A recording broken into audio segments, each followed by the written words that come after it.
Alors, je suis née en 1931, voilà, en Pologne. Et puis, je suis habitée là-bas jusqu'à 1939. Et là, il y avait un bombardement, alors les Allemands sont arrivés, alors on est parti. On est parti de l'autre côté du fleuve, en Ukraine. Et comme ça, on a resté là-bas un certain temps, et puis on a essayé de s'installer, mais c'était pas évident parce qu'on n'a pas de droit pour les réfugiés. Alors, on est allé en ville, justement, en Luboml, et puis là aussi, on ne pouvait pas rester trop longtemps. Alors, on nous promis de travail, et puis on nous a envoyés jusqu'à Kirov. Et puis, voilà, on a fait plusieurs semaines, plusieurs mois, ça je ne me rappelle pas, jusqu'à qu'on arrive à Kirov. Et depuis Kirov, on nous a menés dans les forêts pour travailler.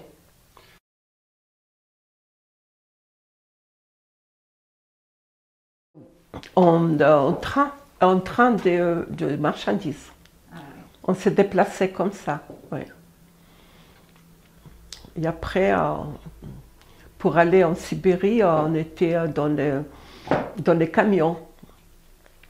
Les camions qui étaient vraiment, on était empoisonnés, ça j'ai remarqué, qu'on était empoisonnés de pétrole, qui avait pétrole brut. Et voilà, mais on nous sauvait. Apparemment, il y avait un médecin qui on a mené, mais moi je ne sais pas, parce que je ne me rappelle pas quand même. On était en conscience.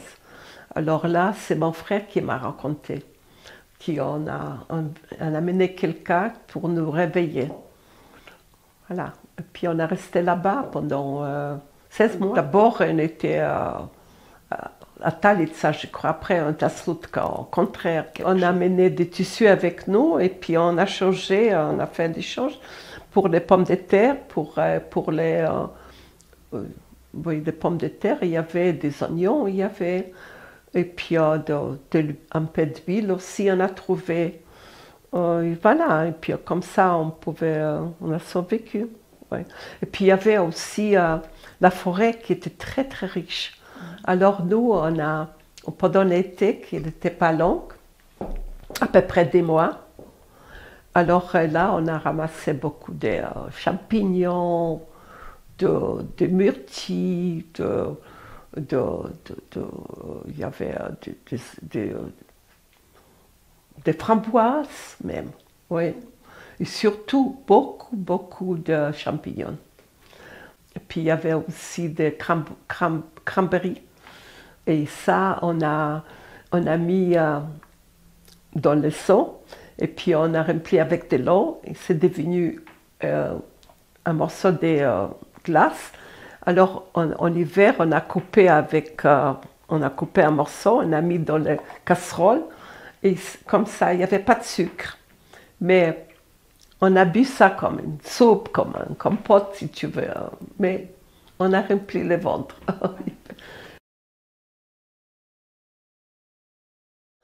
Oui, on a retourné à Kirov. Puis déjà, mes grands-parents et ma tante étaient à Kirov. On les récupéré, puis on a commencé à chercher pour s'installer. Et là, on s'est arrêté dans plusieurs villes, comme Gomel, comme Minsk. On a essayé de s'installer, mais ça n'a pas marché. Alors là, on a trouvé un refuge à Konotop, de région de Sumy. Et puis voilà, on est resté là-bas. Mon père, il a trouvé travail dans le kolkhoz. Et puis on nous a donné une petite maison avec une chambre. Et puis comme ça, on pouvait vivre à peu près, disons, difficile, mais à peu près non. Voilà, jusqu'à qu'en juin 1941, la guerre est commencée. Et puis les premières descentes, il y avait des Allemands ils ont descendu de l'avion, on a amené avec l'avion, ils ont descendu. Et puis voilà, on avait peur, et puis on est parti. Jusqu'à qu'on nous a offert une paire de chevaux avec un chariot.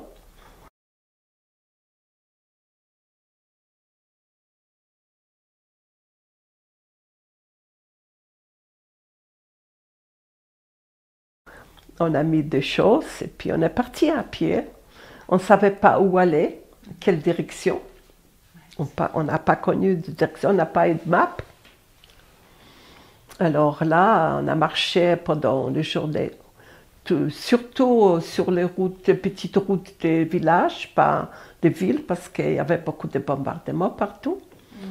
Et puis on a dormi sur les champs. Et puis voilà, on a essayé de trouver les nourritures sur la route, tout ce qu'on a trouvé.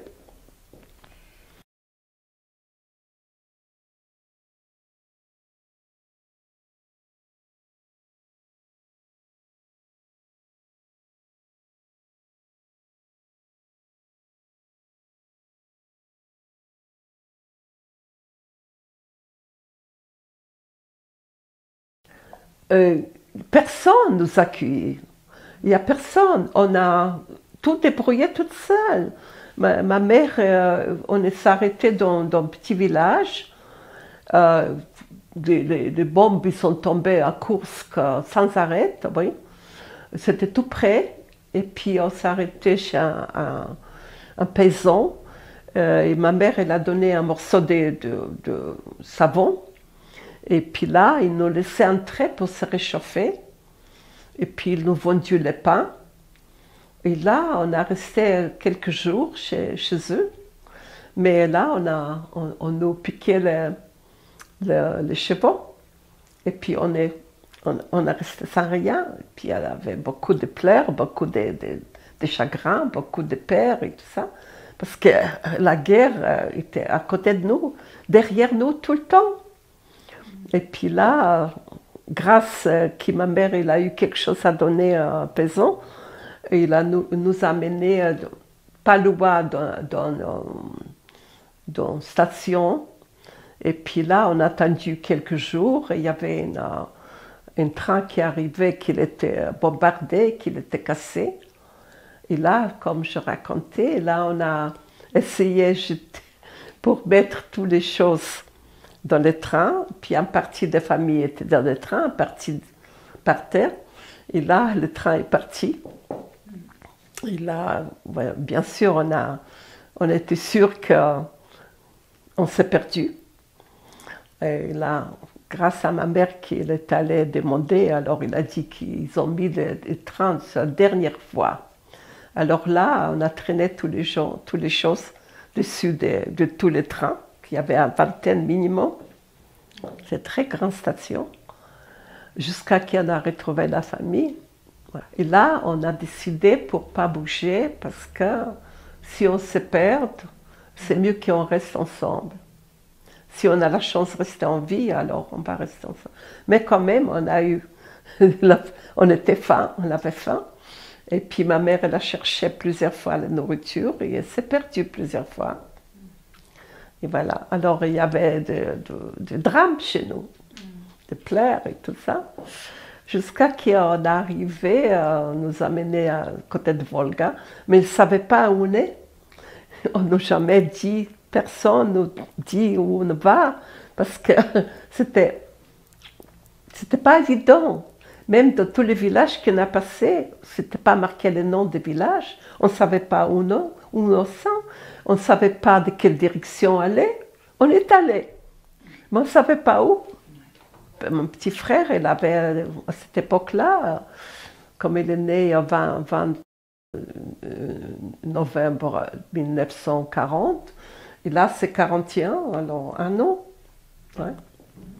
Bébé, l'autre frère, il est né en 1936, alors lui il avait 5 ans. Ma sœur, mon frère n'était pas avec nous, mon grand frère était avec mon père. Alors, lui, il ne savait pas si nous sommes vivants, et nous non plus, on ne savait pas si lui, il est vivant. On s'est perdu complètement.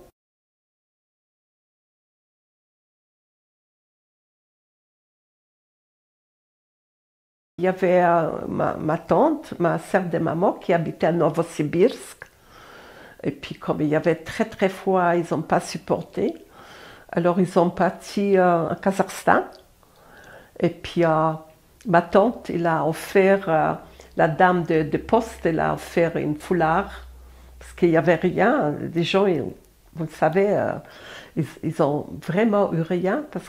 Alors là, elle a dit, si jamais arrive une lettre, tu m'as envoyé cette lettre-là. Et puis là, ça a pris beaucoup de temps. Mon père, il a écrit aussi chez elle, nous aussi. Et comme ça, après un certain temps, on s'est écrasé les lettres et puis on a trouvé que... Ils ont trouvé que mon père est vivant et mon père, il a trouvé, il était juste malade. Il a une typhus.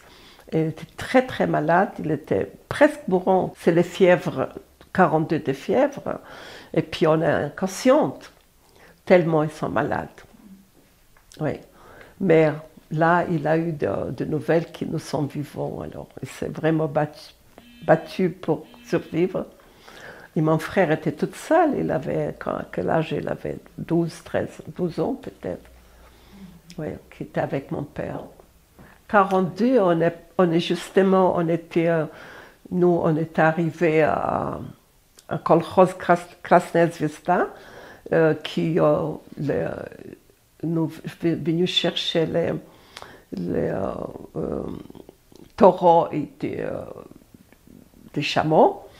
Et puis là, c'était vraiment une vie très très primitive.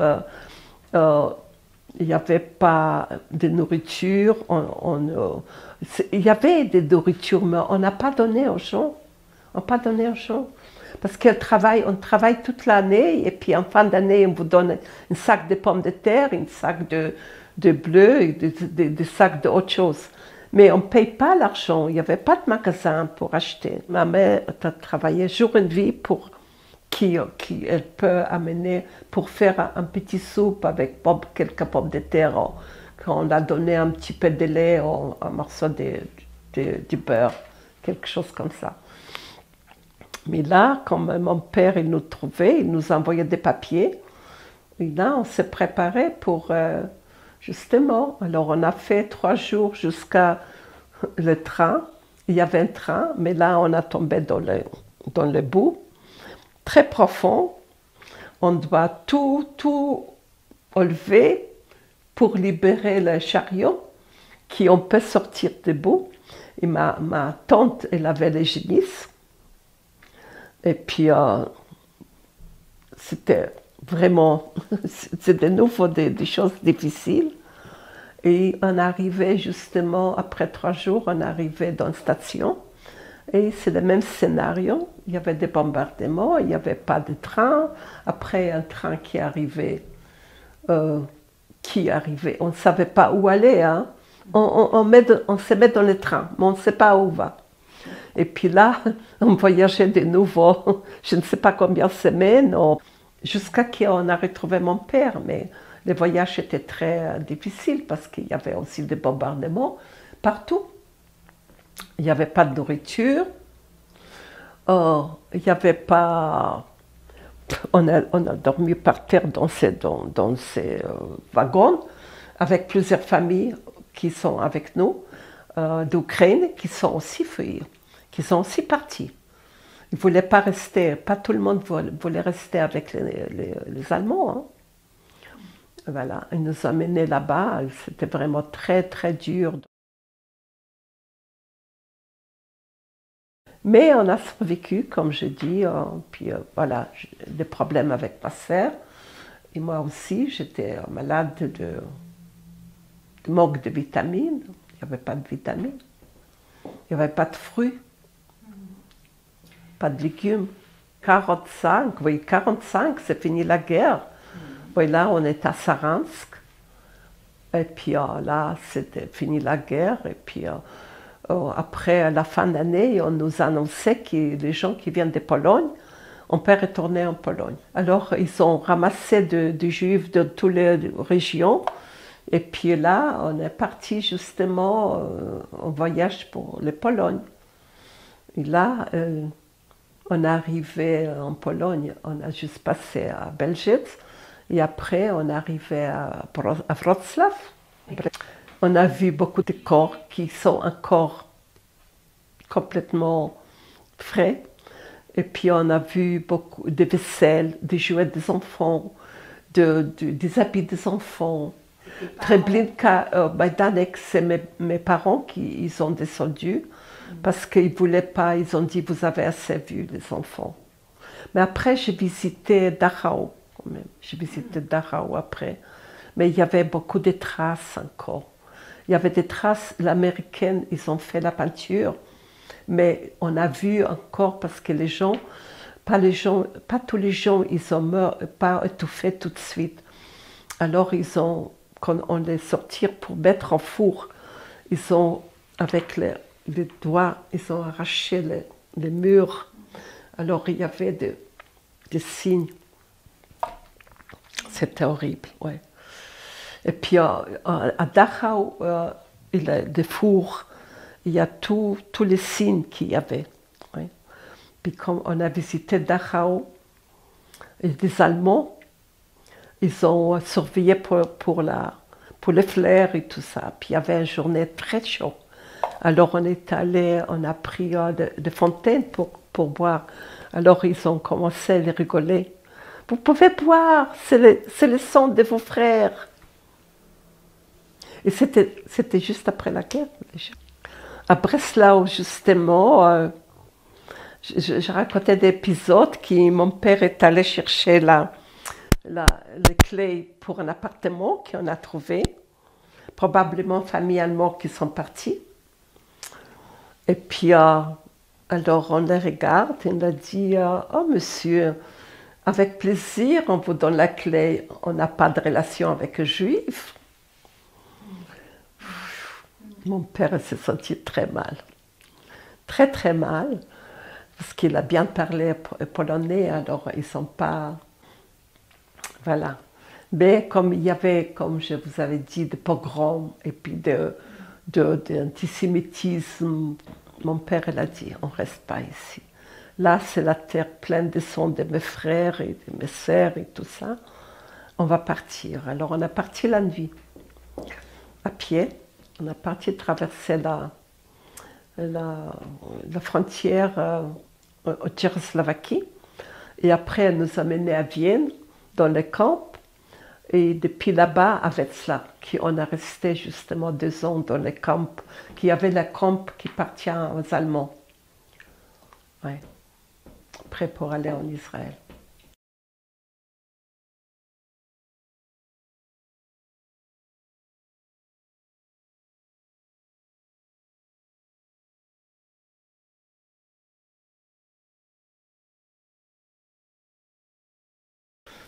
Puis après, 2 jours plus tard, on est parti pour le voyage d'Israël. Mais c'est un voyage, c'est pas un voyage de noces, hein.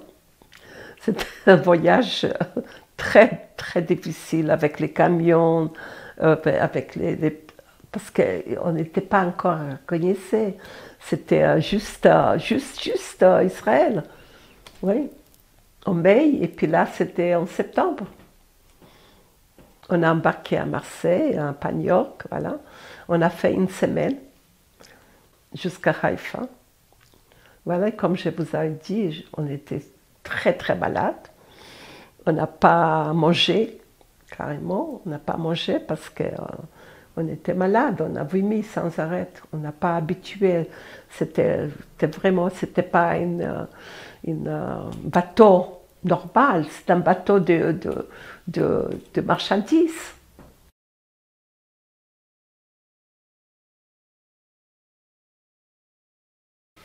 On a une sandwich, le premier sandwich qu'on a mangé à Haïfa. Et puis, à part de Srana, il y avait jusqu'à maintenant, c'est les musées, à part de Srana. Vous pouvez voir comment on était dans les baraques. Oui, comme ça, une à côté de l'autre, une demi-mètre un à côté de l'autre. Comme ça, on est resté 3 mois. Et les hommes, ils ont cherché le travail, ils ont trouvé pour accueillir les oranges. C'est tout ce qu'il avait, les oranges. Après, on a libéré Ramleh. Alors, il avait une maison de 2 chambres. Alors, on m'a donné une chambre et l'autre pour un autre couple. Et puis, on a vécu comme ça 6 ans, dans cette situation. 6 ans. Et après 6 ans, grâce à mon père qui nous aidait, il a acheté une vache et puis il a vendu les vaches. Alors, on pouvait acheter un appartement à Hollande, 2 chambres. 2 chambres, on a eu déjà une salle de bain. Voilà, une salle de bain, une petite cuisine. Il y a des centaines de personnes qui passaient pour voir comment on peut vivre normal. Quand je pense aux autres, alors je dis ça c'est... Mais on ne peut pas comparer, c'est quand même... C'était dur, très dur. Mais après tout, je me suis dit, on a la chance que toute la famille restait en vie.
très dur.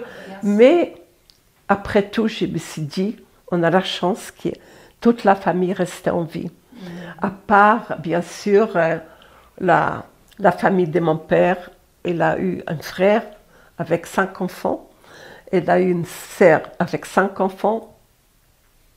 Lui, tous disparus.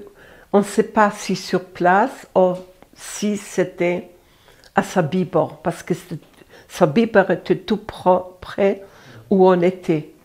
Sobibor. Il y avait un soulèvement aussi là-bas. Et puis après, du côté de ma mère, sa sœur avec les enfants, son frère aussi, on les tuait tous. La sœur était à Varsovie. Et puis, moi j'ai déjà, il y a ici